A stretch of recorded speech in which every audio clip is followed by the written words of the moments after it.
that'll give Brian the floor. Well, Curt and I went some time back and got talking about questions of experience, and so I have little explicit trash talk, as I was telling him in the second presentation, of the literal kind, but definitely some trash talk of the more conceptual kind.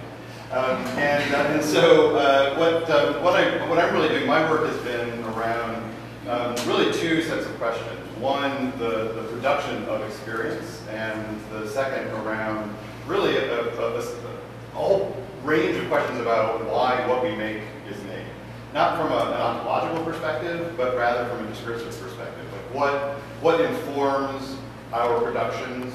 How do we understand where these productions might sit within a field of discourses and cultural practices? And then ultimately how even the very practices of architecture that are pursued through different channels produce certain kinds of work, or if they produce certain kinds of work. And so when asked to talk about objects, I immediately thought of two objects that are more recent on my radar, of ones that I think concern me a lot in terms of productions of architecture that come from my earlier work.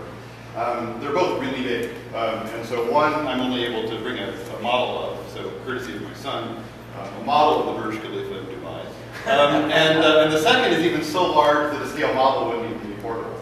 So I thought these would be useful ways to frame a conversation. And also I should say, so I'll be talking a lot about Dubai today, and I feel I always sort of have to preface a lot of my work with a bit of an apologia, which is I actually like to be about 5 or 6 years behind the kind of critical cycle of inquiry for architectural theory. It's my own sort of post-occupancy evaluation, and so if I'm trying to understand where what we make comes from, the first wave of theoretical discourse is part of my subject matter. And so I'm looking at these projects, which we've heard a lot about, and so I hope not to bore you by rehashing the same kind of inquiries that we've already been tired of hearing, but hopefully some fresher ones. Can I pass the bird? You may pass the bird. Yes, pass the bird. Pass the bird. All right, so object one, no surprise, Burj Khalifa. You know the stats. It is, currently the tallest building, but probably not for very long, that we as humankind have yet made. Nearly a kilometer in height, approaching at the top a footprint that's no bigger than the size of this room.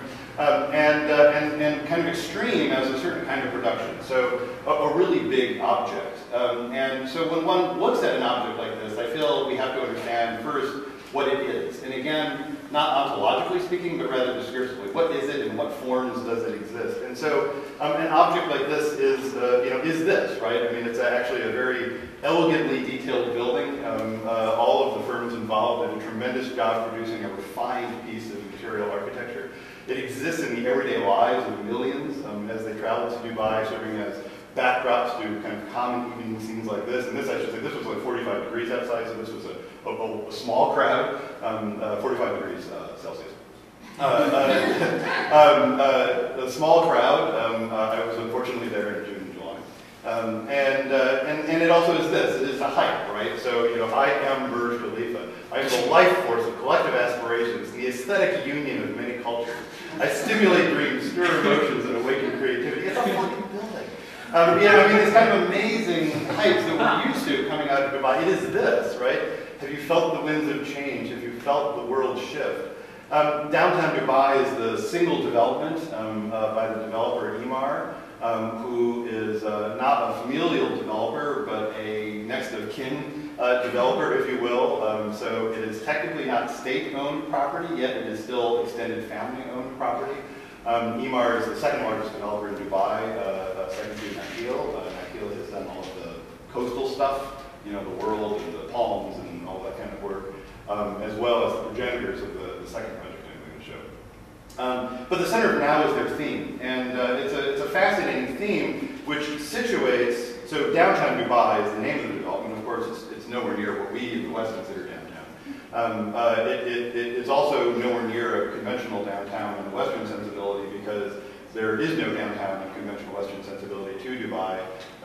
You know a bit of the history. The town was, 1 square kilometer more or less until 1960, and now it is what it is today, mostly due to an early wave of oil-funded investment then a second way, what I really want to talk about today, which is real estate investments, and what it means to produce buildings, or to, as a theorist, talk about buildings that are produced not as much as buildings, but as investment.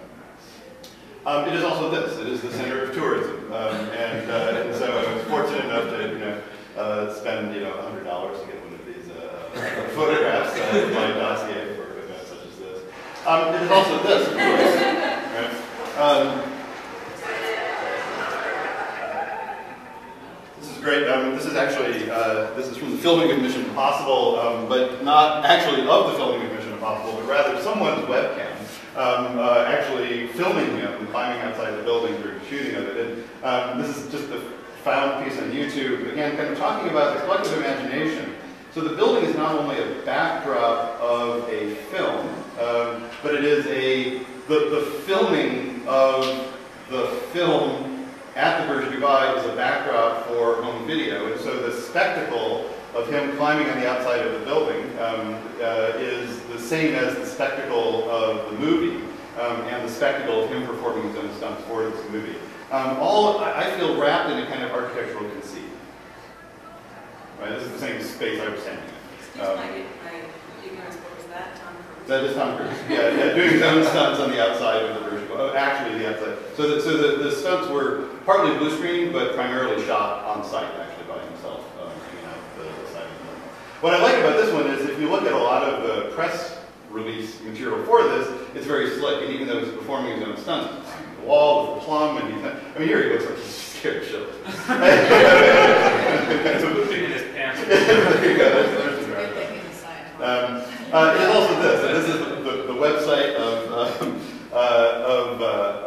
the Downtime Dubai development that beautifully takes us through this kind of imaginary day of course, superstar models. The website, when you visit it to reinforce the center is now themed, registers your time of the day in Dubai and positions you chronologically. The backdrop even changes color as we move from time to time. And one can understand within this development, which is significantly large, nowhere near as large as the one I'm about to tell you about, but the Downtime Dubai development is somewhere on the order of I think it's, what's the other, that's 3 rooms. This one's about, it's about 500 million square feet of area of the development. It includes about 150 buildings over 40 stories. But it's also this, which is the view from the top of the Burj Dubai in the other direction, the Burj Khalifa, in the other direction towards the yet undeveloped parts of Dubai. This is the artificial extension of the canal. This is a remnant Camel Racetrack that is still yet to be developed as a building site. It is also this Lego model that's being passed around. It is the reinforcement of its thematization through other products. It is this, which is the Burj Khalifa as depicted by the makers of Life After People. So the kind of calamity of collapse and the calamity of destruction. This is 250 years after People. What happens to this particular project? I mean, these visualizations are fantastic, right? And then ultimately, you can see what she's about to describe. It doesn't take a structural engineer to understand this one. But yeah.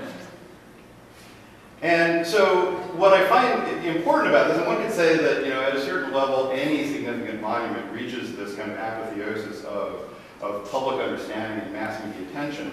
But what I really want to look at is not how past monuments have served that purpose, serendipitously, but how projects like this are constructed to serve that purpose. So the production of an architecture which is already understood to be part of this landscape that exists within the larger territory of its media dissemination and production is what I find significant. So to go from this is just the footprint of the building itself, out to the Downtime Dubai development, which again, I was actually there commissioned a chapter coming out of the Dubai Mall, which is the largest mall in the world right now. And so I was there to study that. That's 12 million square feet long. To the larger context of Dubai, so if we understand again, kind of Dubai 1960 was that. right? And a little 60s, actually, I have to say, a little bit of development along the creek, through to the creek extension, and the fact that, this is the second palm here, and the third palm is over here. This is one that's just sand right now. The new airport that you're reading about is down in here, the new largest airport in the world. Isn't that the world in the middle? That is the world in the middle, yes. That is the world that is sinking. So object 2. Object 2 takes place in this. Object 2 is Dubai land. And Dubai land looks exactly like it does right there right now. This aerial photography is from 2012. So it has a kind of landing strip in it, which is a remnant from industrial freight transfer, to the construction of Jebel Ali, which was the port which radically transformed Dubai into a large free trade port. But this has been developed. And this development is, to my knowledge, my research, the largest single developer development in the world. It's 3 billion square feet. And so what is 3 billion square feet? There. Contextualize it for you. So the entire city of Buffalo, as done by one developer. Interestingly, of course, and this certainly correlates to some of what Adrian was talking about in terms of planning, one developer, which again, we have to put on a very different framework when trying to understand the context of Dubai, because it's one developer that is also the state. Yet it is a separate organization. So there are these what cynically we might call shell organizations, but fundamentally separate organizations with their own accounting that are wholly owned by the state. And when asked, when I was interviewing a number of people there at different levels of government enterprise, that basically a gift is made. And so the government of Dubai, Sheikh Maktoum al-Rashid al, oh God, I got it wrong, I'm sorry. The ruler of UAE, the ruler of Dubai, very similar names, I'm sorry, I get mixed up too much. But basically hands a big portion of the so-called public land, which is really private land because it's a monarchy, to the developer who then develops it. And so in looking at this 3 billion square feet of land, we have the same question, right? So what produces the spectacle of Dubai land? I mean, these are the classic stats of Dubai, where you get, it's opening in 2010, it's still presented as information there at the visitor center. So, of course, the reality of Dubai land is this. In fact, the entrance to it doesn't even have an exit on the highway. You have to drive over the curb to get into the space. And then this is that. This is what we see of the 3 billion square feet. But yet it is this, right? So this is a model that is approximately 1,500 square feet scale model of Dubai land, and so it is this, and it is this, and it is this, and it is this, and it is this, and it is this, right? So this project just goes on and on and on, and the number of developments within this that constitute a vision of a single development as an urban enterprise, right? As you read, for 15 million people. Is a remarkable enterprise to begin to conceptualize what a new city might actually be.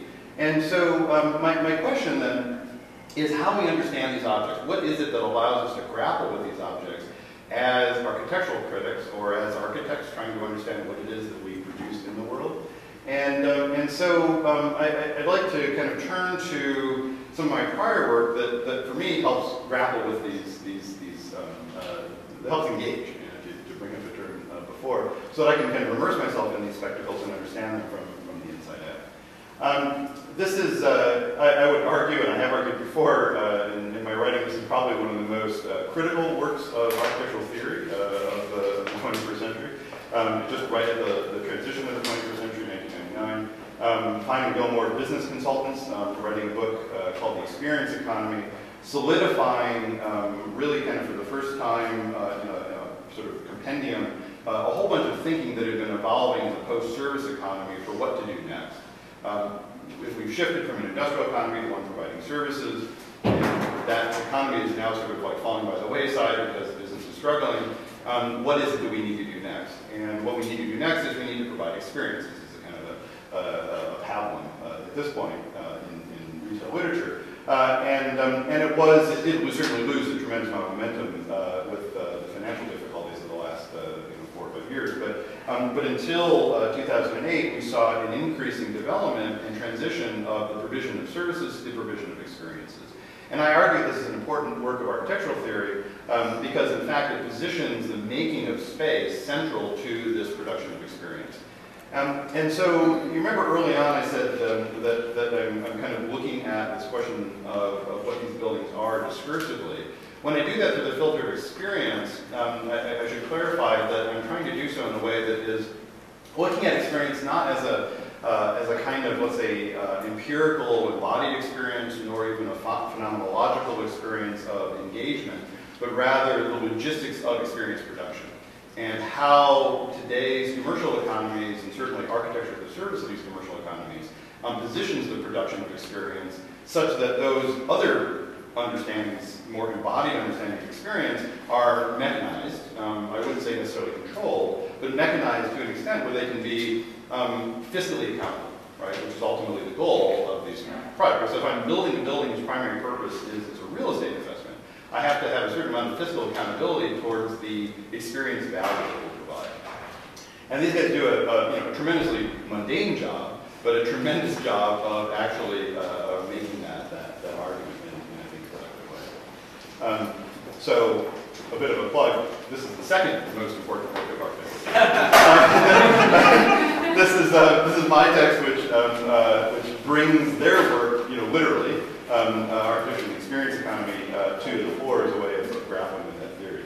So I turn to some diagrams which you may know, and these are diagrams that are classic to, or at least represented within the last half century of theory, an important legacy of contemporary architectural thought that form a really important piece of my work in helping frame ways of thinking, of instrumentalizing our engagements with the world in the domain of space making that have been leveraged either explicitly or implicitly by a lot of these concerns that I'm looking at. And so I'm talking about Kevin Lynch's 5 points, for example, to try to understand an advancement of behavioral psychology in space and instrumentalization of that, even though he repudiates the fact that he literally paraphrases people that he says he doesn't use.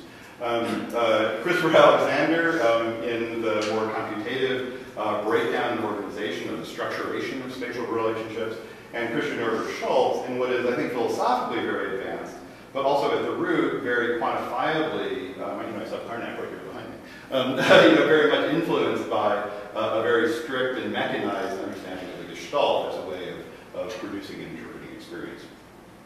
And so central to my work is this man and this creation, Walt Disney, standing in front of the original construction of the Anaheim Cinderella's Palace, primarily because, and I know I'm just kind of following the footsteps of others before me who have tried to position some of this work as significant architectural theory, but I promise I'm not going to make a piazza later in my life. So like Charles Moore, I'm trying to advance a critical project looking at the significance of this for contemporary placemaking, but I'm also trying to argue that what is there is not the kind of structuralist understanding of the aesthetics of design production, like Charles Moore ultimately ended up arguing through his work, but rather the kind of endemic economic logics that produce an architecture that advances some of these same problematics. And so if we take Lynch's 5 concerns and we look at what they are in his terminology, we find, and these are contemporary because they weren't exactly reading each other because they were writing at exactly the same time. So Disney's first theme park opened 5 years before the Form of the City, but subsequent to his first 2 essays on the linear narrative in space as he was looking in Boston. So these 5 terms are literally engaged in Disney theme planning logics, and so they serve the narrative of the organization of space, much like we can understand, and this is a diagram from Notes on the Synthesis of Form, Chris Alexander's dissertation, in the production of and segmentation and organization of things like this, which is the Peter Pan Pfeiffer ride at the first Disney theme park. And so what Disney did, and I think what was really significant in this production of experience, is that they had a very specific mandate, which is, they were funded by ABC, so at the service of the media enterprise, they produced a theme park which was made to spatialize the narratives in their film work. right? So a very clear mandate, and they did what they knew best, which was to produce storyboards and inscribe narratives in space. And they had, you know, not a ton of money to do this because ABC was quite strict, and the early Disney was, you know, nearly a bankrupt enterprise. But nonetheless, we're able to leverage enough funds to put architecture at the service of this in a really kind of interesting way. To the point that when I was doing my research and interviewing the head of architecture and environmental design at Disney in 2004, and so again, I point this date out because it was the financial collapse. Disney had AEC projects, architecture, engineering, construction projects, to the tune of $6.4 billion. So they were the largest single AEC firm in the world, right? And it was all their own work. Like, they didn't do outside commissions. They just did work for themselves. And so they clearly are, I don't want to say doing something right, but they're doing something kind of critically innovative in the ways they're understanding the architectural mechanism, the space-making mechanism. So to go from a kind of simple spatial logistics of organizing a narrative, you know, so this is London, this is Neverland, and this is Skull Rock, in a scale architectural drawing, to the collapsing of that in the actual enclosure of the ride films, into the little kind of dangly ships that you fly on. That'll give you a sense of the scale of that drawing. Two more mechanized versions of this, where they're really innovative patent for the Omni-Mover, this kind of single track-based orientational device that takes you through the Haunted Mansion ride, according to that path up there. So from the kind of spatially organizational to the mechanical way of telling a narrative, to ultimately the computational way of telling a narrative. This Temple of the Forbidden Eye ride was their first kind of augmented reality ride experience, whereby, and I really admire these drawings. If one can separate the kind of cheese factor of the narrative away from the philosophically rich spatial content of them, which is that we have sort of, you know, queuing area. So queuing area comes all the way here. This is where you actually transfer and get on little jeeps. And then jeeps basically only drive that far, and then they become a in-place fixed kind of roller coaster ride. And it's randomly determined. So there are multiple paths that can be taken on this ride that are computationally generated based on a series of narratives, kind of like an early hyper what do you call it, like a hypertext DVD kind of project. And so then you sort of come back out the other end and do a little bit more physical movement before you return. So again, from the spatial to the mechanical to the computational and ultimately to the mediated, I want to play this video entirely. The target of electronic marketing, and I will tell you that some of these things are happening right now around. So you walk out of your building in the morning in some city, and you walk by the door and you say, "Hey, good morning," and you notice there's a bunch of boxes at his feet from some online or mail order retailer. There's a bunch of boxes there with, of course, big brand message. And you walk out, people must be ordering from that company. But what you don't know is that we made the door, we keep those empty boxes there. You walk out into the street, and you hear some people having kind of a loud conversation about musical act, and they're kind of passing the headphones back and forth, like, "Wow, this is great." Hey, do you know that I heard the CD is really hard to find? I heard they sell it at stores. That's great. You hear that, you register, you might kind of pick up on that. Maybe later on, you'll think, "Hey, what if that act is bad?" That might be in your head. Now you get into your office, and there's a certain brand of water in the refrigerator. What is that? You take it out, you drink it, you slug it down, it's there. Not really thinking about it. Wow, that's pretty good water. Who knows? This is from a great film called Corporation that looks at the contemporary corporation as a medical diagnosis. And so, how do we diagnose the corporation? What are its maladies? And this is a segment on undercover marketing, which is a strategy that we use a lot, right? So right now, it's referring to product placement in film, which even Lucas Burlock has recently done a fantastic version on but the way that we begin to understand the spatialization of the production of brand identity and brand affiliation ties very much into this kind of larger project of producing experience. And so, again, I'm reinforcing this kind of narrative because it ties us back to architecture in a pretty profound way. So if we see, again, just framed by Disney, the Disney project moving from a from the kind of spatial organizational to the mechanical to the computational to the highly mediated and immersively spatial, we get this kind of coming back to the point where architecture is playing a pretty significant role. To the point where we can then leverage the really important, I say something cynically, here's my trash talk, important and instrumentalized work of people like Lynch, Alexander, and Norbert Schultz to produce inscriptions of entertainment capacity, design algorithms for the organization of space. Kind of similar in this regard. So ultimately, what we see is an architecture or a making of space designed to do things that we see to be quite human, right? Which is to transform us in space. Merged with, to transform our experiences so that we go into a space and we feel transformed. We feel like we had a revelation, right? I mean, that's a kind of classic to the aesthetic project of art and architecture. What's interesting about this is that the Experience Economy book says that if we move beyond services, and you're not trying to sell a service anymore, and you're trying to sell a brand and a brand affiliation, what's the product? The product is actually you. The product is the individual.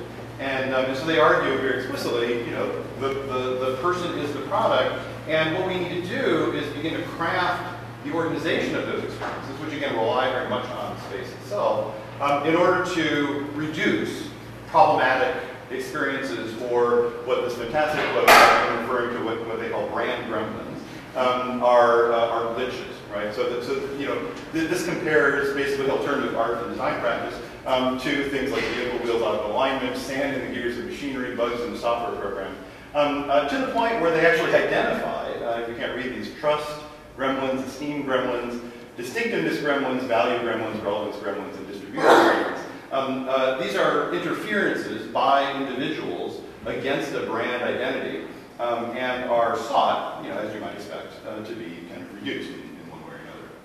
All right, so what's the big thing that this leaves out? The big thing it leaves out, of course, is what this object is. And to get back to the object conversation that we were asked to do, to frame our conversation around, what I'd like to say is that when we look at an object like this, and I would argue that much of 20th century architectural production is this now, 21st century architectural production is this now.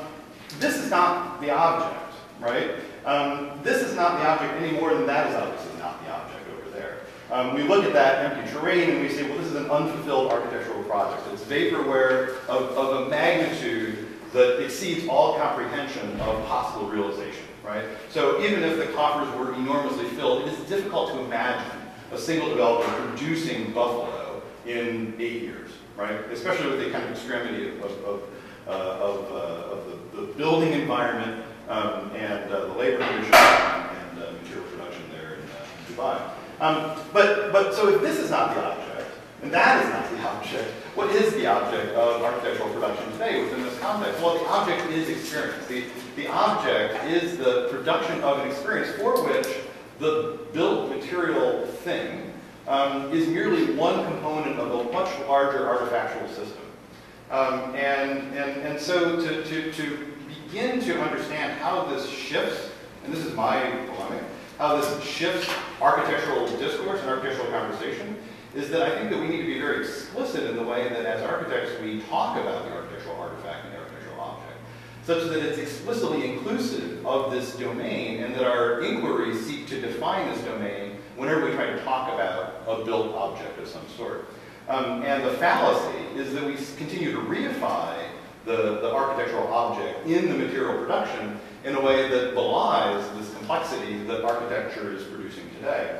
And we do that disciplinarily, we do that scholastically, we do that in our own scholarship, and I find it just immensely problematic and allowing these things to continue to be confidently produced and then critiqued politely, right? And so if you look at there are two really fantastic almanacs that are in the volume series on Middle East architecture.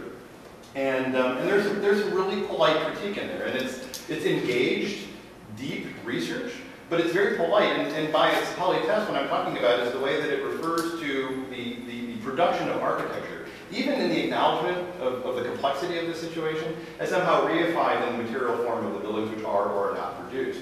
And so the spectacle is not this. The spectacle is actually this kind of interesting underbelly that, certainly when I visited this, it reaffirmed suspicions of this kind of very complex task of mediating and modulating the experience, right? So I have now hopefully exposed you to a certain kind of experience of Dubai land, and yet we can see that the darn thing doesn't exist in any material way, yet we still talk about it as a very significant architectural project. So what is it that we're talking about, right? So that's the objects, the object that I would like to throw out there today, is that kind of reaffirmation of the sort of difficulty of tracing objects, but also the important mandate that I feel to do so in our discourse today. And with that, I believe it's great. The production of art. I'm very interested in this question that Brian just raised about the kind of calculus of experience in a way. I'm very interested in the spatial calculus of waste management, which I'd like to introduce in just a bit. I think for me, I'm very, as I think many here know from seeing me talk about this work a few times this year, here at UB, I'm interested in volatile objects. I'm interested in things which are difficult to contain or control, things which break down and explode into public consciousness. Here's an image of the garbage strike in Naples, which was highly publicized a few years ago. We live with these things, of course, every day. We live with trash bags. Air, water, and waste come to my mind. The next slide. Thanks, Brian. So is air, for instance, an object? I would say yes. It has particular physical properties and dispositions. We feel it and breathe it. I'm doing so right now, so are all of us. Next slide. Water is digested constantly. I think of something Linda Schneekloth, who was here with us earlier. She constantly has reminded me that our bodies are made of Lake Erie. So the water, which is the water, of course, we drink in Buffalo, so much of our body content is Lake Erie. Lake Erie shapes our bodies. So this is not just any water. It's a very particular water with a particular set of properties and histories, which organizations such as River Keepers, for instance, in Buffalo, constantly engage with as a dilemma. Next slide. So I would say that trash, of course, is equally pervasive and nearly as intangible. Though it is not as amorphous as water or air, it permeates air and water with smell and chemicals. It is constantly on the move, like air and water, from source to disposal, dragging smells, gases, and liquefied byproducts of decomposition, as well as the kind of traces of life that we can invest in these objects with it. So our efforts to contain trash are immense, if largely, I would say, unknown to most. Next slide, please. So waste infrastructure is, I would argue, increasingly secretive about its workings, laboring to disappear trash as efficiently and seamlessly as possible. I think this is something all of us can probably relate to in our daily engagement with waste. There's so much of it that we don't know because it is a process that is in some ways so seamless, at least in the United States, North America, and largely Europe. So I'd say that I'd argue that seen in the longer duration, this is a paradigm that's relatively new. It emerges really out of the 19th century. Next image, please. So waste was quite literally everywhere in the 19th century, and even in the early 20th century. It filled the streets of cities like New York or Chicago. This is an image of Bleecker Street in New York City before and after public cleaning initiatives were brought into being in New York City. It was, of course, as the talk image suggests, and I think was fairly typical, it was unavoidable and constantly engaged with. It smelled, and it was visually present. It was aesthetically very present to citizens of these cities. So out of the volatile mixture of urban reforms, smells, and diseases, ideas about modern sanitation and what would later be called waste management emerged. So waste was intensely politicized around the turn of the century, at this very moment of transition, which is shown in this photograph. And it colored debates about responsibility, civic virtues, and psychological fitness. So for instance, the presence of waste was associated with notions of kind of bad behavior, alcoholism. You see this in a lot of colonial discourses, for instance, in India, where, for instance, slums and low-lying areas of cities were considered to be breeding grounds for kind of amoral behavior. So there's this kind of constant sense, or significant link made between kind of moralism and the physical, very sensible presence of waste. So in this sense, waste was figured centrally in shaping ideas about public space as something invested with common civic responsibility, norms of ventilation, drainage, and impermeability, and so many other aspects of urban life that we continue to live with, and which I argue are also kind of alternative and very important history of modern architecture after the 19th century. Sanitation is the kind of other side of much of the architecture and concepts that we live with. So for instance, when we talk about liberating the ground plane, we often forget that this emerges out of a kind of sanitary anxiety for removing habitable space from the kind of dampness of the earth. So, and as I said before, this was an intensely sensorial politics, coupling the smell of shit, as we see here, and rotting garbage with active social movements and political conflict. So for instance, in New York City at this time, there was a kind of efflorescence, which I think is largely unmatched today, of, for instance, women's organizations about the kind of cleaning up the streets, and also the demand to actually form municipal and public waste management authorities. Not then yet called management. Sanitation was really the kind of language at this time. Next slide, please. So sanitation was largely an aesthetic enterprise, but literally cleaning the streets to prevent disease. These associations were proven wrong, of course, by bacteriology. Waste management is a more sophisticated technology of managing urban space. It is largely an engineering problem, not a political one, though those who live in proximity to sites such as landfills, incinerators, or transfer stations would probably say otherwise. And I'd like to add here, it's not only an engineering problem, but it's a problem of information. And I think that Brian's talk has, provoked me to kind of be a bit more explicit about this side of it, I suppose, because it really is a kind of a game of calculation and efficiency at the end of the day about distances, cost, the cost of petrol, for instance, and really how much volume one can pack, for instance, in a landfill, and what techniques it takes to actually produce that most efficiently. Next slide, please. So, in a sense, I would say, given not only our experience in the United States right now, but I would say also in countries like India, where much of the kind of paradigm that we live with of basically kind of drawing all waste away to landfills and placing it in the hands or responsibility of a few large kind of infrastructure corporations or municipal authorities. I would say that containment appears to us increasingly successful, but I would argue that because the foreign peripheral continues to bear the burden of its toxic consequences, containment and closure cannot be considered a resounding success as it's claimed to be.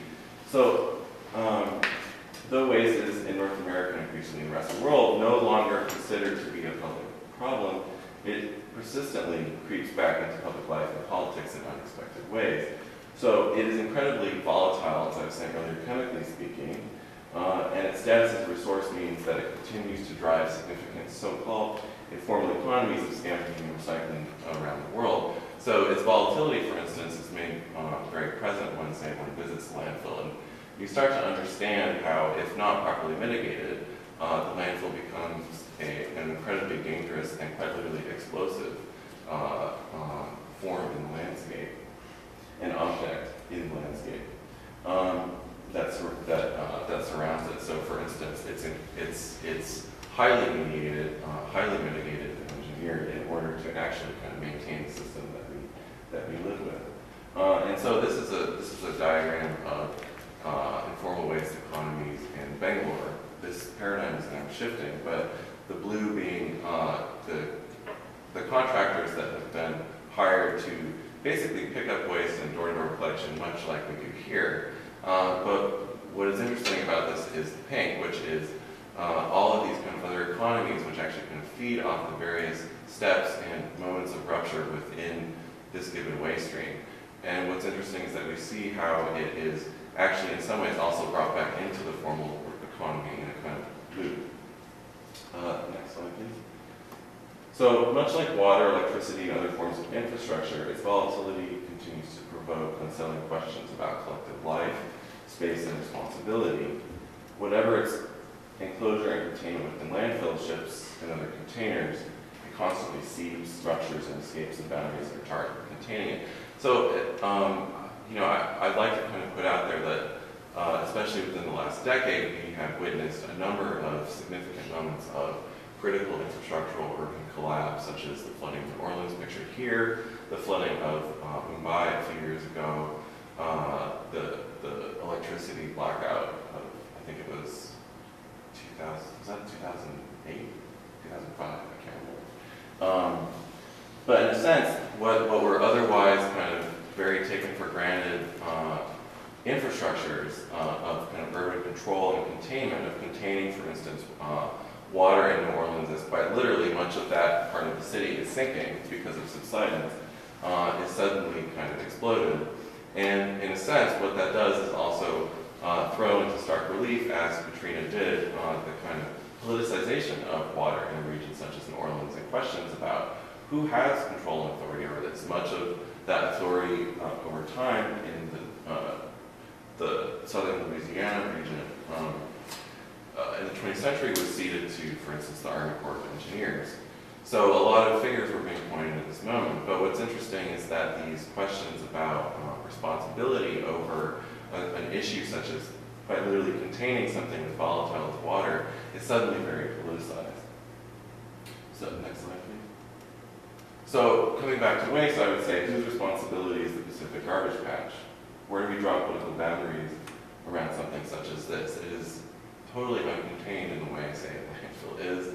It is not associated with even though they're kind of comparing it in scale to something that we can associate geographically, like Texas, no one can claim ownership over this environmental phenomenon, which is now the size of a small country floating in the Pacific Ocean. Next slide, please.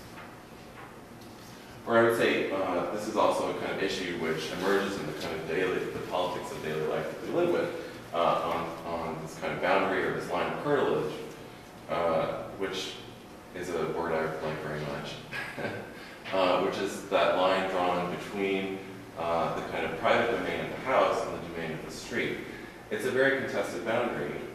It's an intensely contested threshold. So, for instance, in the case of California versus Greenwood, which is a Supreme Court case, this question of when one puts one's garbage on the street, whether it is still a kind of private matter of concern, was the central question. Basically, someone had been tipped off that I think that the person who had put the trash out on the street was a drug user, and so the question was whether the police actually were rightful in actually investigating that trash without a warrant. So out of this came a kind of landmark Supreme Court case about publicity and privacy and where those boundaries are drawn. How do we draw these kind of boundaries about ownership and responsibility? So this was a series done by a woman in LA of abandoned couches. But at what moment does the couch, kind of spatially speaking, become public property? I see this all the time in Buffalo, for instance, where objects occupy various proximities to buildings and houses and otherwise kind of private property, and are in some ways ambiguous in terms of their availability to appropriation, say by you or me driving by. Of course, these kind of feed in themselves into kind of very interesting economies of reuse.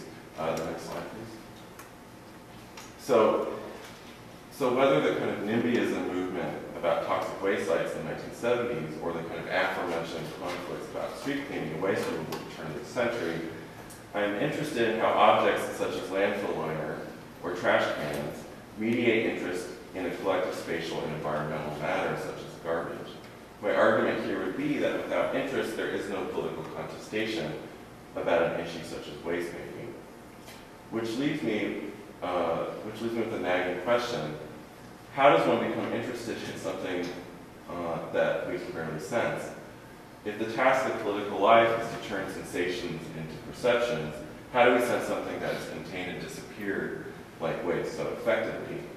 So rather than dismiss the domain of experience as a kind of hijacked terrain, I wonder how spatial practices such as architecture can draw from the routine, even ritualistic sensorium of daily life and play with how we might engage with wasted matter.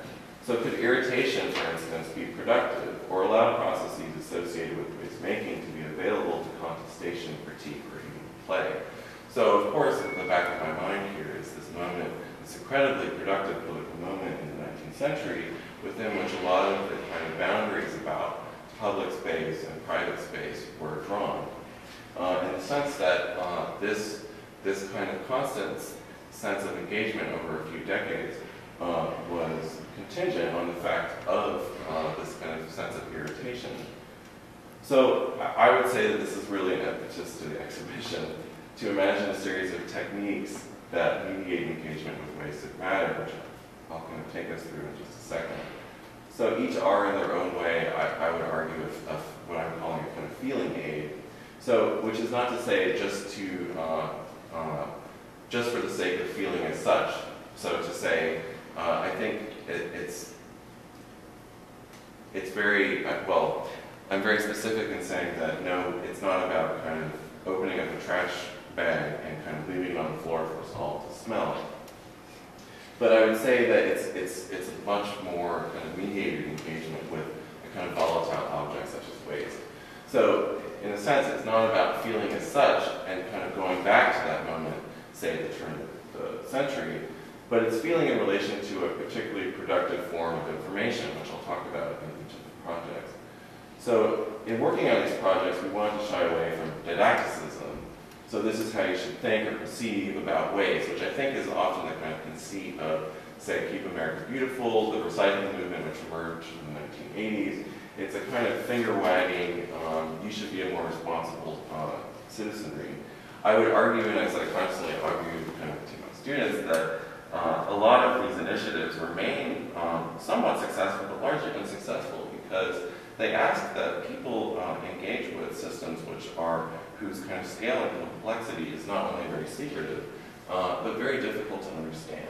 So how does one kind of produce kind of interest through kind of mediation in these systems? How can that mediation and what it produces in terms of potential information about either its potential use or kind of afterlife actually be kind of productive to certain urban contexts and the kind of production of, I would say, new spaces of kind of collective encounter and exchange or merely self-reflection. So rather than kind of dabble in, again, this kind of moralism, which I think is really interestingly still an inheritance of the 19th century. So again, a lot of this kind of questions of responsibility, which I find always interesting because they're coupled with a kind of anxiousness about interests and interest groups. I mean, I think it's been interesting for me to hear in American politics today that this kind of vilification of interest groups, when I actually think that interest is totally essential to making available certain objects like waste to politicization.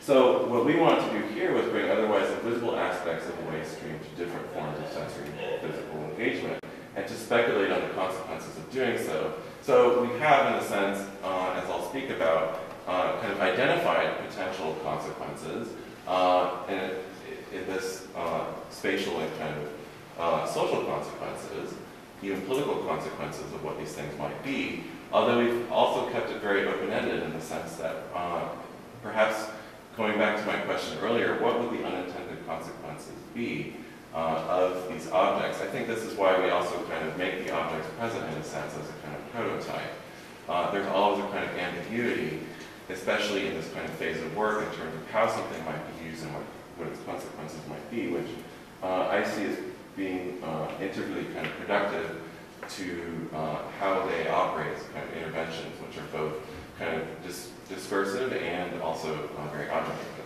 So what I'd like to do is ask everyone to lift up off the chair and enter into this kind of field of tables we have. And I'd like to talk to you about a few objects that we've been learning from and thinking about in the exhibition we have. And I'd like to into some of not only what we've created, but a lot of things that we've been learning about, which kind of led to these prototypes. So actually, rather than talk about the kind of intervention first, I want to talk about the air quality monitoring bucket. Is anyone familiar with this? So I don't know, do you know a lot about it? Yeah, so if you want to intervene, you probably might know more than I do. But I think that I find the bucket is a very interesting kind of technical object, actually, because what it's used for, it's used as a kind of activist and advocacy tool to kind of bring awareness, not only a kind of ambiguous social awareness, but kind of institutional awareness and potential kind of justice to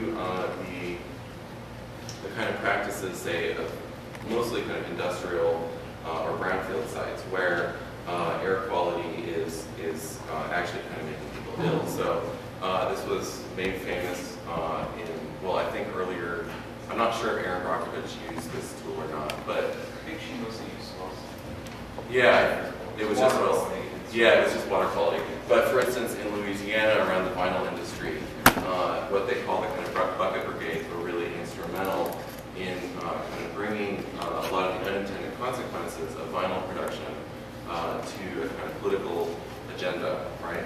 And so people would go, you should watch the movie Blue Vinyl, actually. It's a very, very interesting kind of account of how environmental issues, which are largely kind of literally enclosed behind the property line of kind of industrial manufacture, are suddenly made visible in public, and the kind of techniques in which people do that through. So the bucket was an incredibly instrumental way in which this was done, in which basically, so again, correct me if this is wrong, but I've just been learning about this too, but basically something is rudimentary.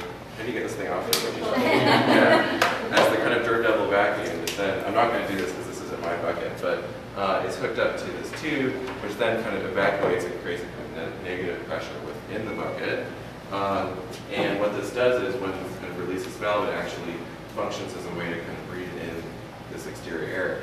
What I find interesting about the bucket is that it's not like any method of kind of recording the environment.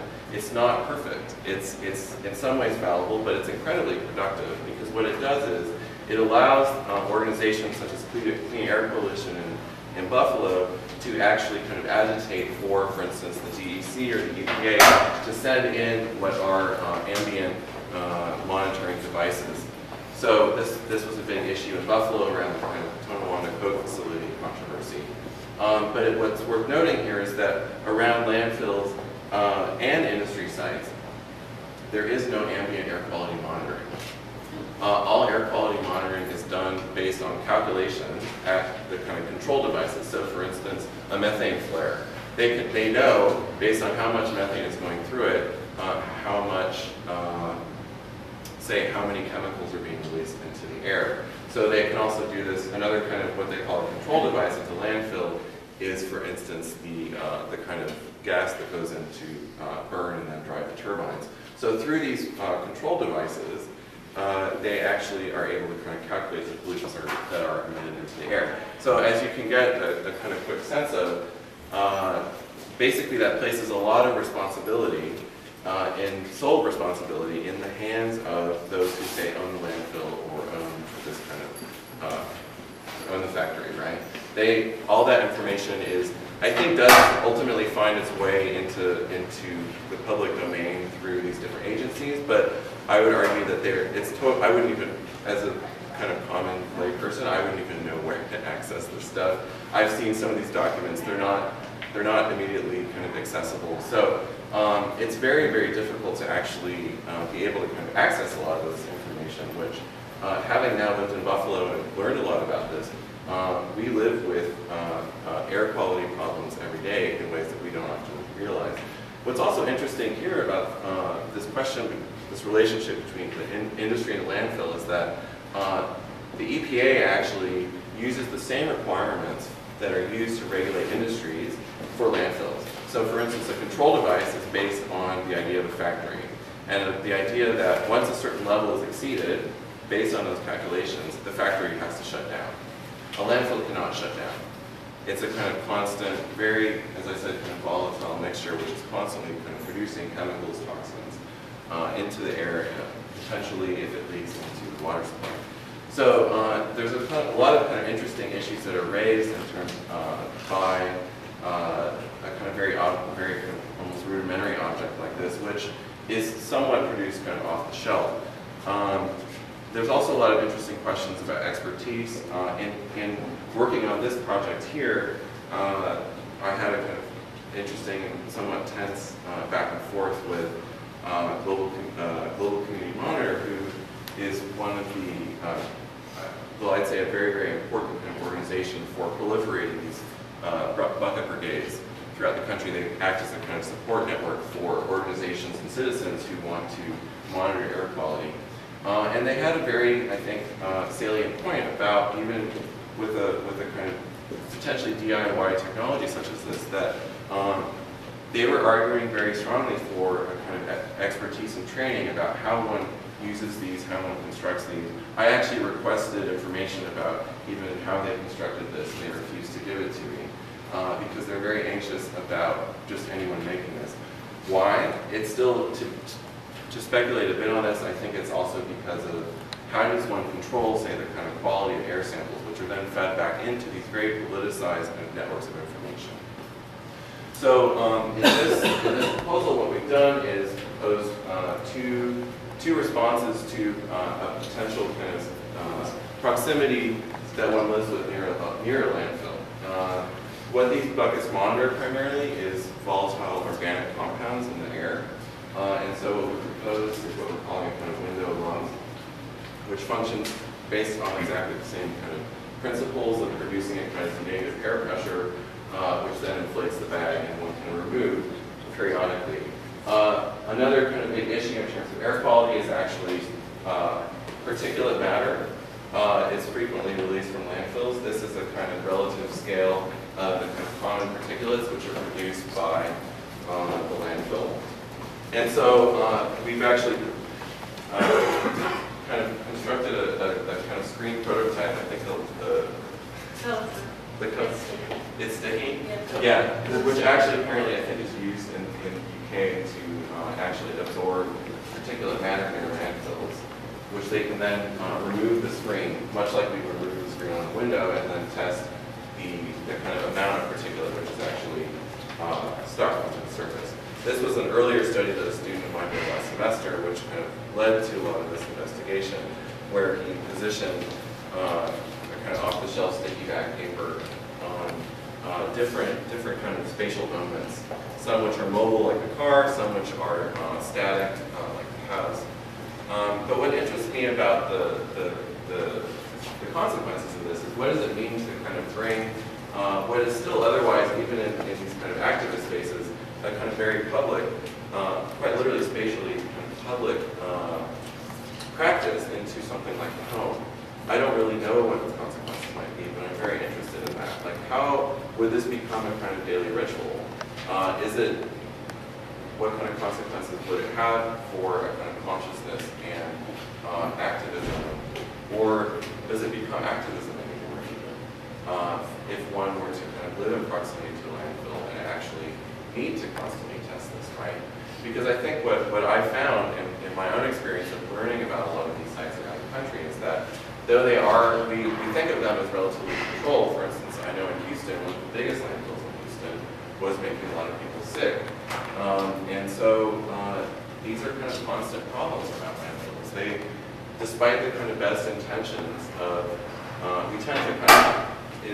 we tend to vilify, I think, some of the kind of corporate patrons, or sorry, corporate owners of a lot of these spaces. But I think, at least getting a sense of the kind of work people are doing regionally, there are often good intentions about really trying to work hard to make sure that this does not happen, right? But what I find always interesting about something as unpredictable as waste is that it always manages to escape, and it always manages to erode. I'm reminded of this when I've gone to material recovery facilities and seen, for instance, the way the glass literally, when run through a steel conveyor, erodes everything around it, and so they have to replace all the machinery. I mean, waste, even in its very inert form of glass, is incredibly corrosive. And I find that this is interesting to me in terms of what are the kind of spatial consequences of this, as I was saying earlier, in terms of where we see certain issues as being public and private. Because I would still argue that much of even a city like Buffalo that we live in is organized spatially in the shadow of a lot of these ideas that came out in the 19th century in terms of public and private responsibility. So I'm interested in how in bringing this into the home, it might start to kind of irritate those boundaries in a way and offer potentially new configurations between the public and the private. So I'm actually going to move really quickly through this, but I don't know, John, do you want to like explain? No, go for it. Okay, so basically, I also want you guys to take Whitney and Tim worked on this lovely project and really took it on. I'm really proud of them for doing so. This is a standard backyard compost bin. In the fall, John had actually proposed something that would operate in the kind of landscape of one's garage, but where a kind of compost state, which one kind of puts into the compost, could actually communicate to an online network. John was very interested in thinking about a kind of new landscape of compost exchange in the city, which, as we've talked to a lot of composting organizations in the city, has some interesting potential. There are a lot of issues with composting in a city like Buffalo, which come back to the kind of very spatial urbanistic problems of public and private space, in the sense that one can only compost at a certain scale in the city of Buffalo because of smell, rats and rodents. Basically, again, this question of the container, how things are enclosed. It's always a kind of problem of enclosure and how that enclosure also acts as a kind of mediating system.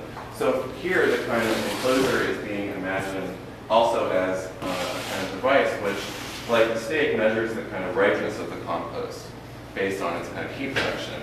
And what John was imagining in creating this device is that it also then creates a kind of network of exchange.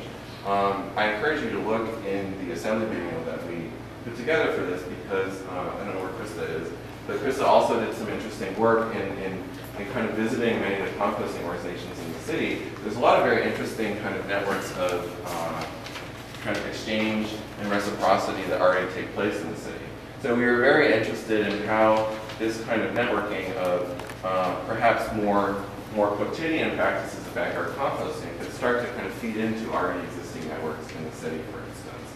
So how could kind of bringing this information, again, not merely just making it sensible, but making it sensible towards a specific set of consequences, which we can kind of roughly approximate, I would say, but which still would need to kind of be tested out in the kind of landscape of the city.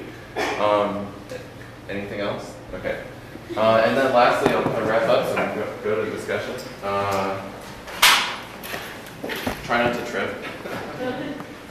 So we also looked at the trash can as a kind of spatial artifact in a way, or something which actually kind of produces space and functions really as a kind of technique or technology of communication. We spoke. What was interesting in kind of doing research about trash cans is that there's actually very, very little, pretty much nothing written about the kind of design of trash cans.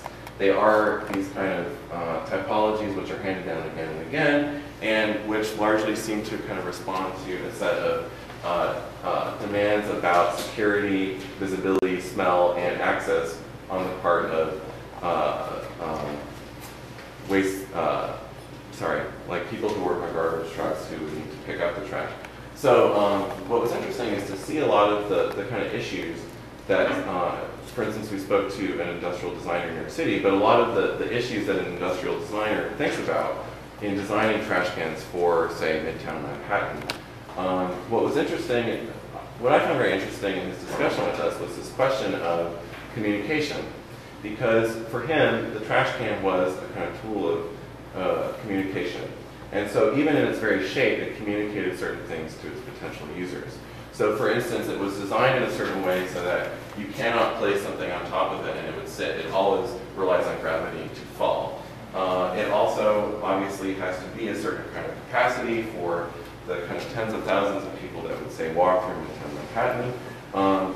They also put access doors. A lot of the issues of its kind of shape and height are also determined by a potential user on a garbage truck, because it's very difficult for people to actually stand too far above and constantly lift bags out of a trash can. And so what was interesting is that, for instance, they really espouse using circular trash cans. It's much harder.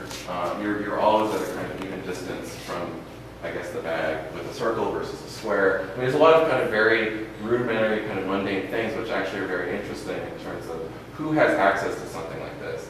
And that's where it becomes very interesting to me, again, where how is this accessed? So for instance, when they design doors on certain large trash cans in New York City, this is a kind of constant dilemma, because once you put a kind of access door that somebody can quickly come up and put in a garbage truck, without having to kind of hurt one's back and lift the bug and take from the side, that also means that scavengers can come and take trash out of the bag, which, as an industrial designer, this person we spoke with in New York City was quite happy that that might happen.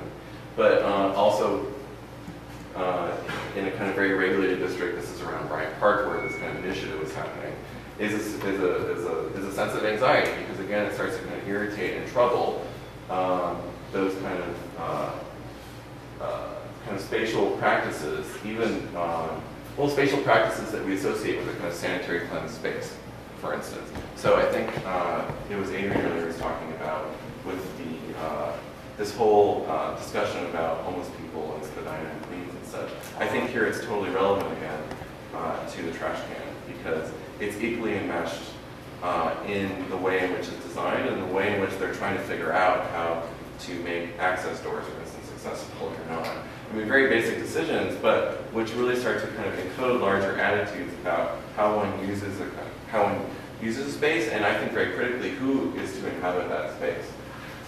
Because even in the design of a trash can, there is this kind of set of regulations about who is a kind of participant in that public environment and who is not.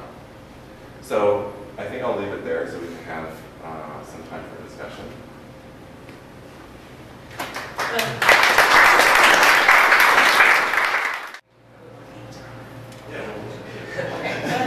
I'm not adjusting your answers, I'm only adjusting my example. To say that instead of coming up with some consolidating and divergent themes, I mean, I think it's been interesting, all four of the talks so far, bringing some kind of evocative ideas for me, and also, the image of the garbage in the sea. It always reminds me of Syracuse Sea, which is a sea which has no land borders, so it's, nobody knows. It's not clear geographically to whom the sea belongs, and it has the detritus of all the countries which are somewhat within it, and this kind of contentious place and status of things which are not easily graphical or definable or easy to ascribe to an entity or another. And so I've been thinking, because there have been so many ways in which all the different words for garbage, right, have been used so far, and all the different kinds of trash that between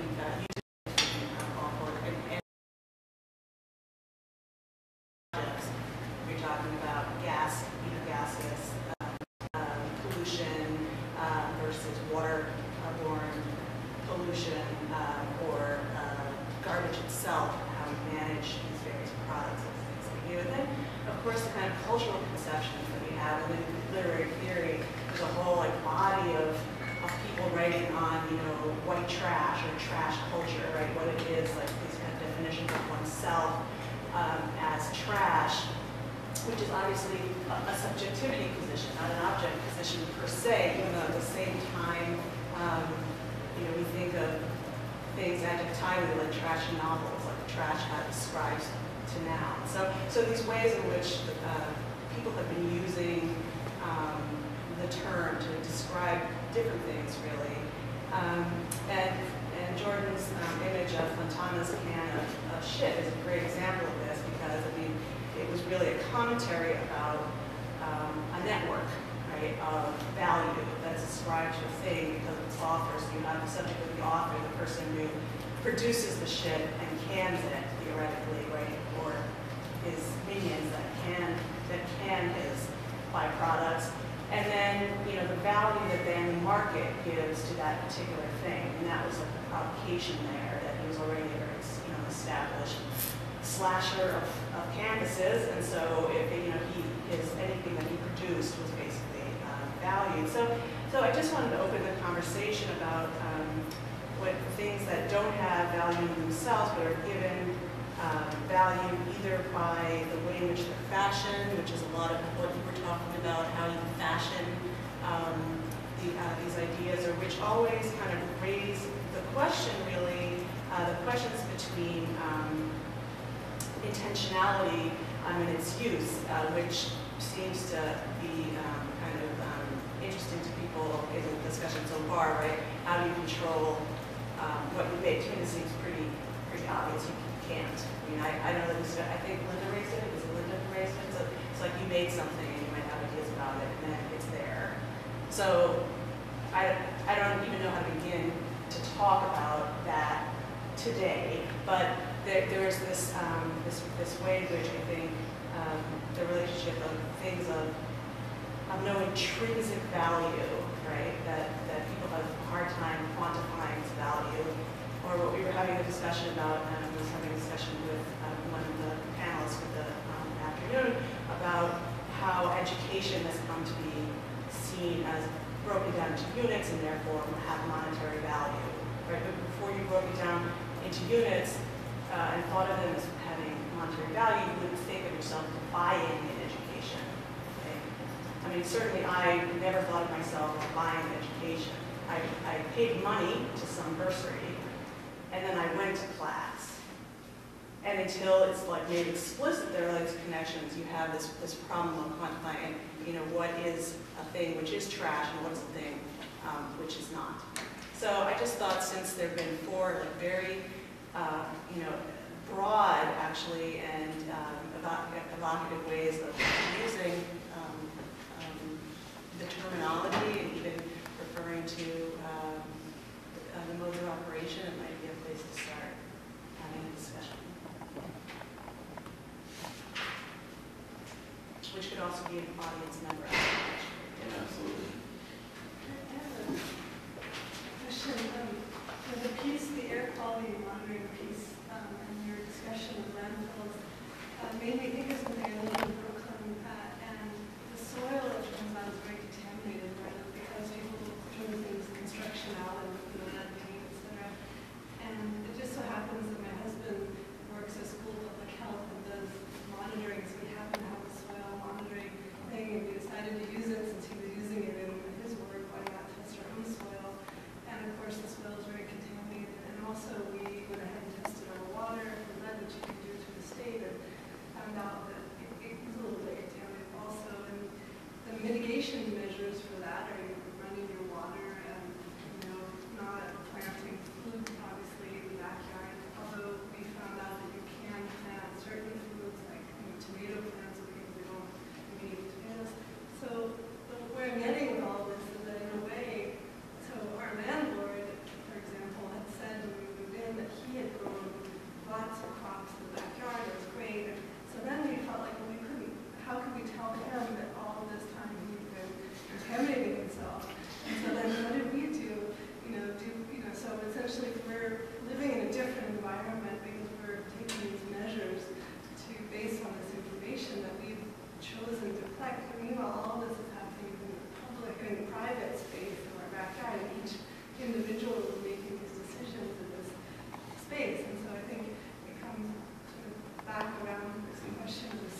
really interesting to work at the kind of pressure point of the mediated object itself, which is that how it's tested and how it's potentially communicated.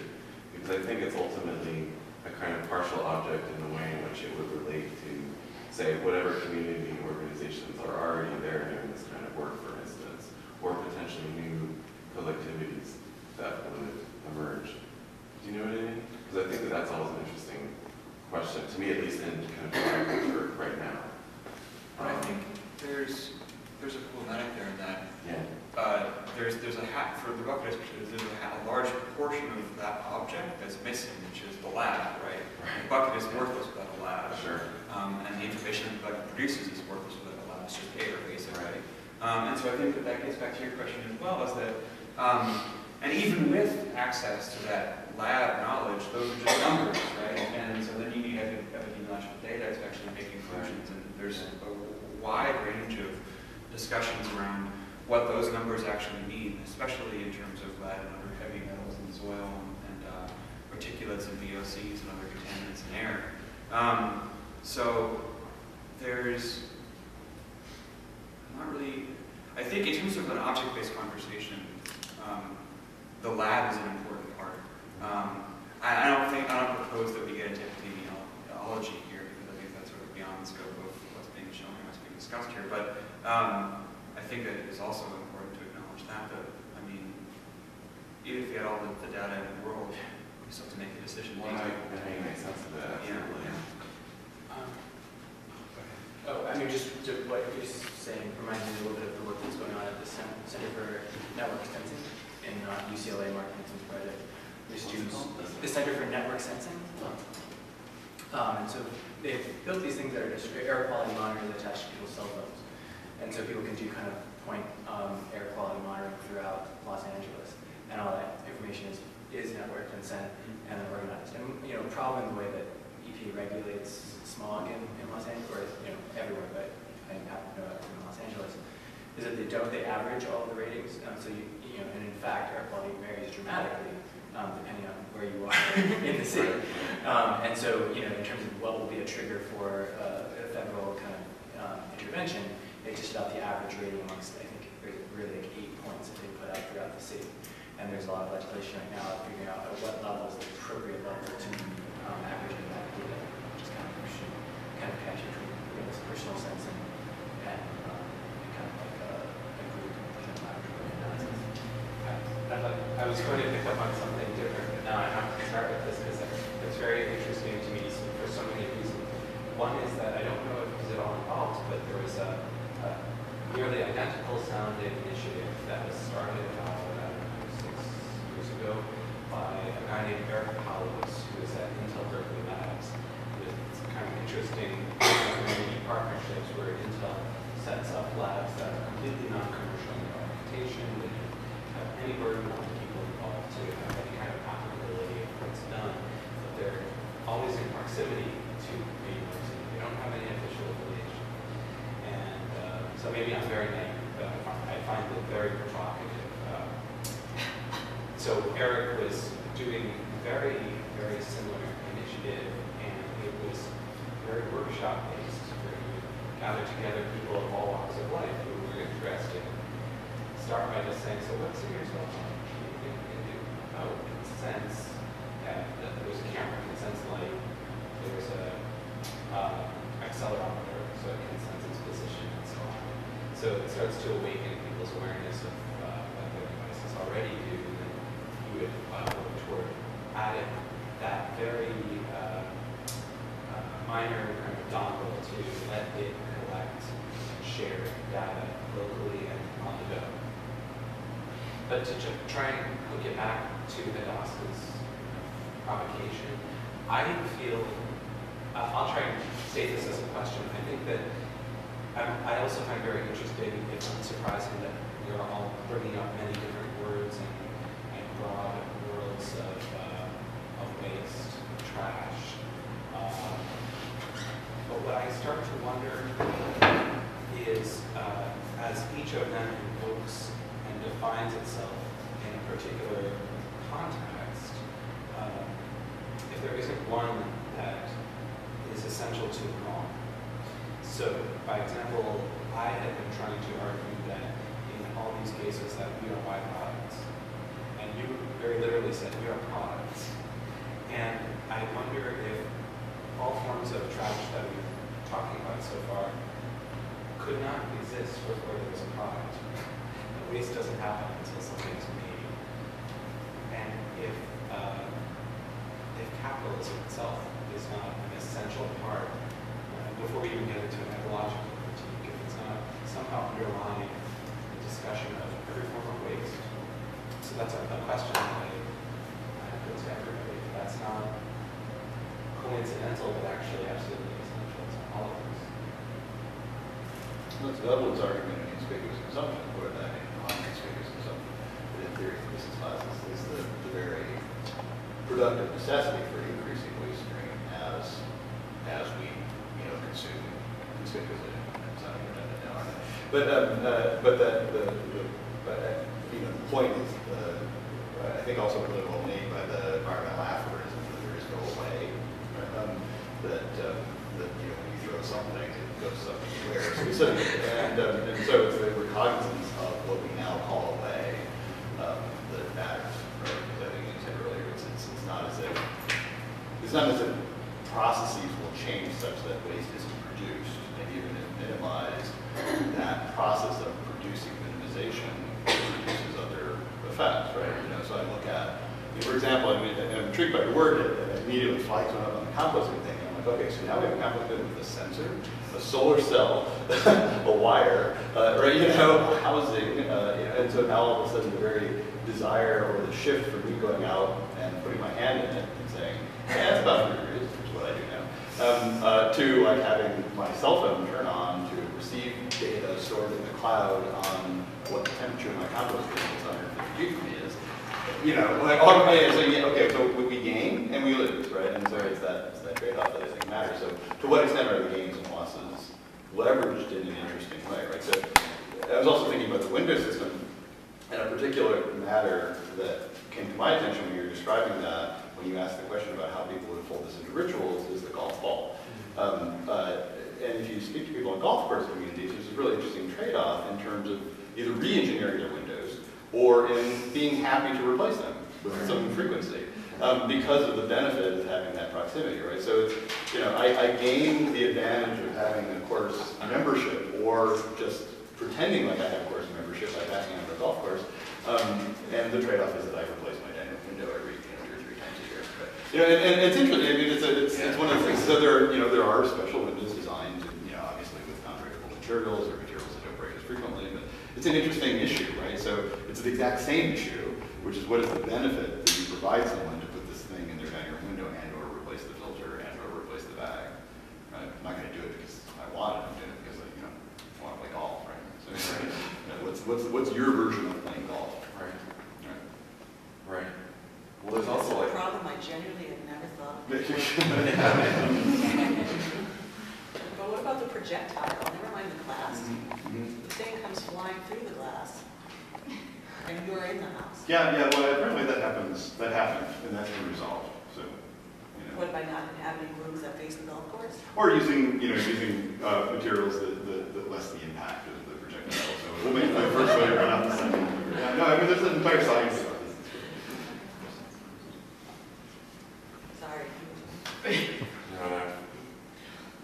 No, it was whatever I said, it was scrubbed. Scrapped. It was scrapped. It was scrapped. Well, no, I was just thinking of this Hadas and Jordan.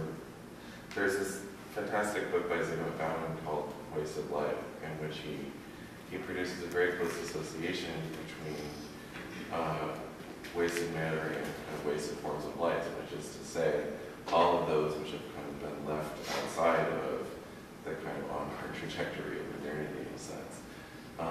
And I find kind of urbanistically that history very interesting because having worked a lot in India, that there's always this close association between the physical presence of trash and, for instance, as I was saying, these kind of notions of moral behavior, and specifically the kind of supposed ills of slums, even though those slums are actually very kind of productive and livable spaces.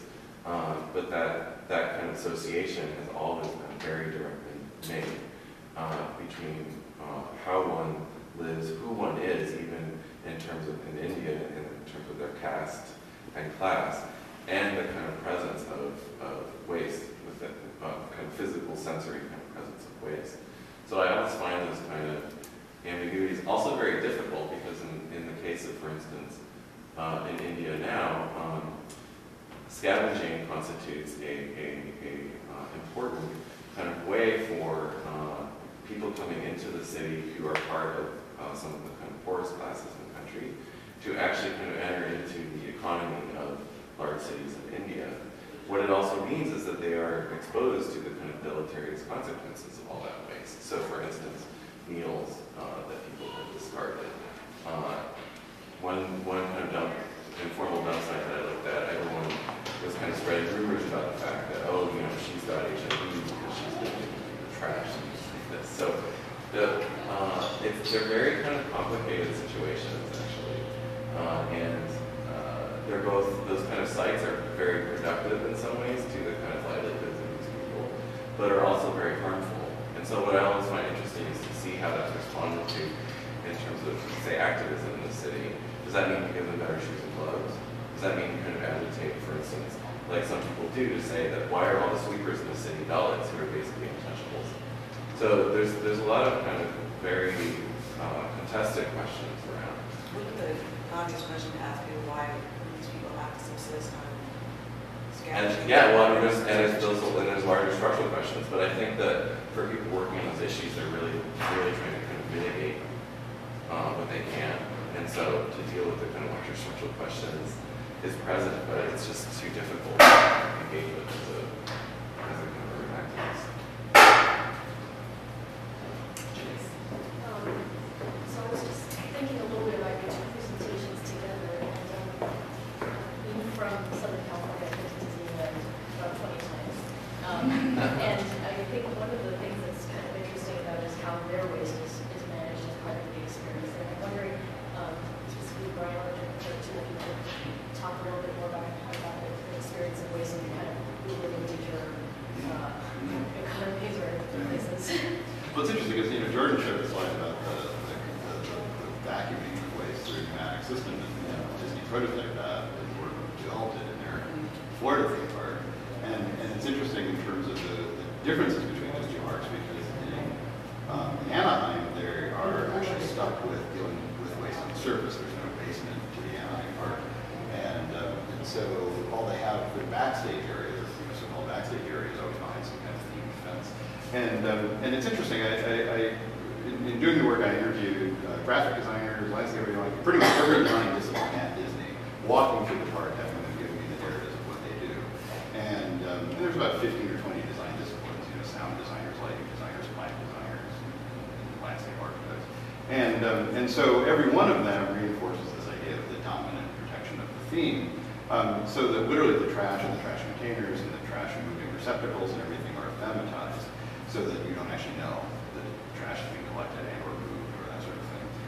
At the same time, trash is also applied, and so in order to thematize the land to not look too clean, they add dirt, and it's painted on dirt or stamped in dirt or whatever it is, so that there's the adequate amount of dirt that would be there in order to maintain the legibility of that narrative. And of course, what's interesting when you shift to Florida is they didn't need to do that as much, right? So because they could just literally extract, so that if you're not familiar, in the entire Florida theme park, Epcot, and the original Walt Disney Kingdom, the Magic Kingdom, they sucked everything down. So all the trash bins are literally just the tops of tubes that go down into the substrate, and everything gets pneumatically moved around. And so they didn't have that problem, and so they reduced an entire whole category of design effort and displaced it to this efficiency system, which is really interesting. So whatever one thinks, ridiculous things, but whatever one thinks about the way that theme has created a disciplinarity of design focused on a certain effort. What's interesting is in Anaheim, at least it places it, and one could imagine it could be at the surface something different. But in the more efficient engineering of waste retrieval, that entire category of design engagement is now gone and displaced to this other efficiency system. So yeah, I mean, they're interesting. I'm not coming in a value judgment on that one, but I think it's an interesting sort of conversion or question of displacement. What about just in your research around Dubai? Because that's so incredibly excessive that it's building castles out of sand, right? Yeah. Everything is imported in, there's only like 15% native Emirati, it's all exported labor. What is the consciousness of, in Abu Dhabi, what architects, where, everything is imported in, you go to the shipping docks, you see, the crates just filled with everything brought in.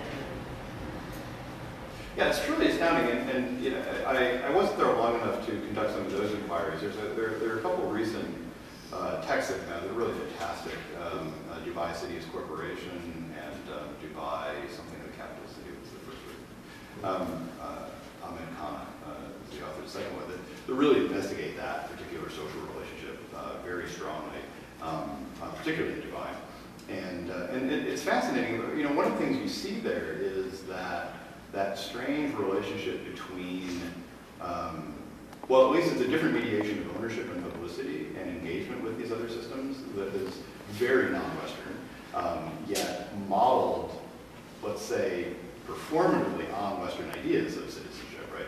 So, on one hand, the consumer model, conflicts tremendously with Sharjah law in so many ways, and yet the two are intermediated in Dubai, particularly in a very unique way, and uniquely within the UAE. But it was kind of an architect's sort of dream on a certain level, in terms of being interested in products and kind of fittings and furnishings and whatever. I mean, pretty much any street you walk down is basically just a street full of architectural product showrooms. And so the entire city is like a huge sales office for architectural stuff. I mean, any lighting, any fixture, any handle, any faucet, anything that you would ever see in any magazine or catalog that you would look at in a design office has a store there in one way, shape, or form. And so, at the front end, that is dealt with from a kind of importation and placement perspective. But then what happened with the financial crisis is that there was this incredible backlog of products that were already there, expected to have been deployed. And so the ports were really dealing with that problem. And so there was this huge shortage of places to displace the stuff that was sitting at the port so that Dubai could still maintain its centrality as a port of exchange. So you can imagine shipping containers full of door handles sitting there without doors to be put in. And so I don't know what the backstory of that is ultimately, but it was interesting to talk to people about the port, and their biggest issue was like too much architectural stuff. Like they're just literally, we don't know what to do with these windows anymore. Right? Like, they're not going to buildings, and they're sitting here, and no one wants them back, and the creditors have defaulted on them, so they're windows owned by nobody sitting there at the port. Brian, hasn't it also been reported that at the same moment there are hundreds and hundreds of newly leased cars just getting abandoned at the airport as people would leave in order to avoid actually being jailed for defaulting on debts, because the laws on debt are very harsh there. Yeah. And so it's all this kind of new material is in flux. I was just imagining the draconian measure. I thought you were like, shut up. You owe 25 on your credit card? Now people are jailed for it, and so I mean, I've They read have that debtors number of prison. times. Debtors prison. Thanks, that's what it's Well, called. it's deported because, again, you can only be jailed if you're a citizen, and there's 150,000 citizens in Dubai. And the other difference between that and the 2.5 million population are not citizens, and so therefore are just deported. But what I find provocative is the image of both the stuff of architecture in that limbo and the least stuff you should get between architecture and architecture. Yeah. Also, its own kind of economic and physical limbo. So for each kind of economic model, there's a physical. Right, yeah, absolutely. But I find it interesting in terms of, I'd be really interested to know what the kind of waste management system is there, because it's also kind of embodiment of kind of a model of management, but also a question of like who does the housekeeping in a way, and whose responsibility is it?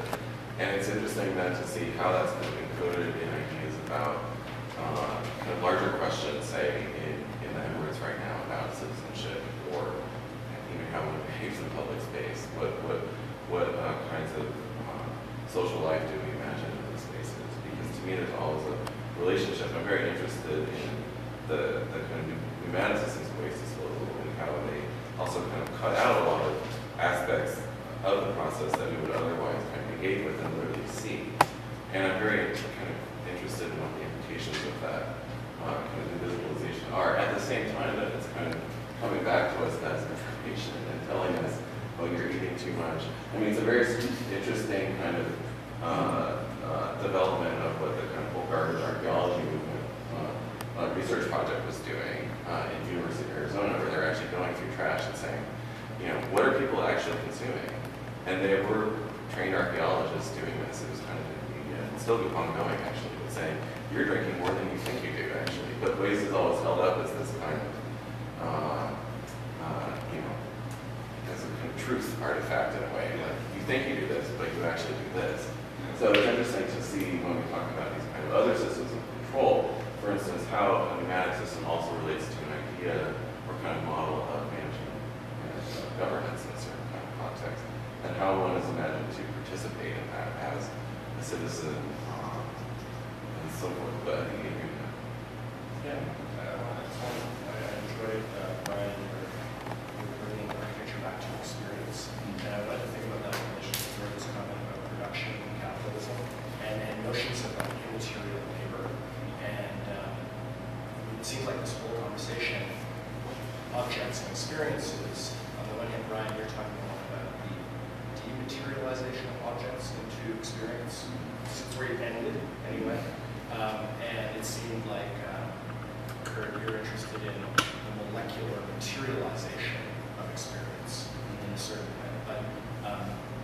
But how does that relate to the way we conceive of production today, in terms of, you know, this new regime of immaterial labor that Italian theorists have kind of linked to post-Fordism, this kind of movement, or another movement that Debord, I think of more as a kind of movement from the production of commodities to the production of images to the production of affects or experiences in late capitalism. But as we dematerialize things, or as we talk about the dematerialization of things, what is the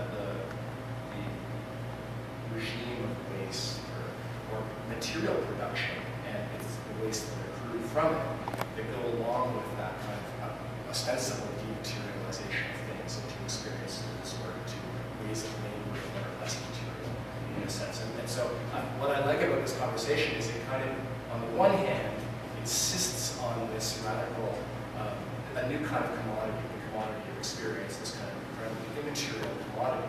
But on the other hand, it insists on the persistent materiality that's required to produce that experience in a sense that they're never really, one doesn't replace the other in a sense. It's kind of like Alan Sakura's work on the flows of the sea, like that networks and flows are absolutely not immaterial. They're absolutely material at the same time. They continue and persist in being material. So I guess I'm interested in a kind of maybe latent argument between the two talks around materiality and immateriality in a way that I think in some ways played out in the first session too between Jordan and I. But obviously what we're interested in is the linkages between that dematerialization and a kind of persistent materiality. Yeah, that's a great observation. Should we do that? Yeah, exactly. We'll talk at the same time. But go ahead. I didn't. I was. Oh, okay. I'm digesting also. Well, I think where you wrapped up the citations and your point about the manifold complexity of this, I think is really important. And as it ties towards questions of labor, at least I understand, I can understand that in a couple of different ways. One, tying directly to the questions of waste in these large-scale developments with regard to labor and the practice, right? So you know that the labor there is primarily Persian and South Indian labor that is imported to get those projects done. And the Dubai Mall, for example, that I was studying, had 10,000 laborers working 24 hours a day on that project. And again, this is through criminal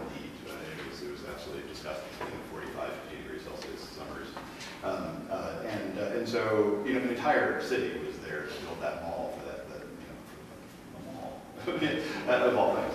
And so on one hand there's that, there's the practice of labor to produce these things and the you know, inhumane and you know, not to mention ecologically deleterious products there. And then of course there's the other implication of labor within the experience economy, which has to do with, when you talk about the dematerialization, shifting, or actually better yet, integrating the burden of promoting experience from environment to environment and laborer, right? So now we're talking a different form of labor, which is not the labor of production of the artifact, but of the production of the experience on an ongoing basis. And so this runs from the, you know, the barista at the Starbucks who has to announce names and you know, act like they're somehow your friend, to people in the more kind of extreme experience economy where there are specific narratives that have to be performed and garb that has to be worn in order to promote that experience. And in very strange conditions. I mean, in my book I reveal a whole bunch of these weird kind of labor conditions. And so there's this kind of enfolding of human agency into the very manufactured and continual ongoing production of experience, which is very different than the, let's say, one-time labor in a different category to produce the thing that ultimately allows that experience to be produced. But again, they rely on the spreading out or the complex integration of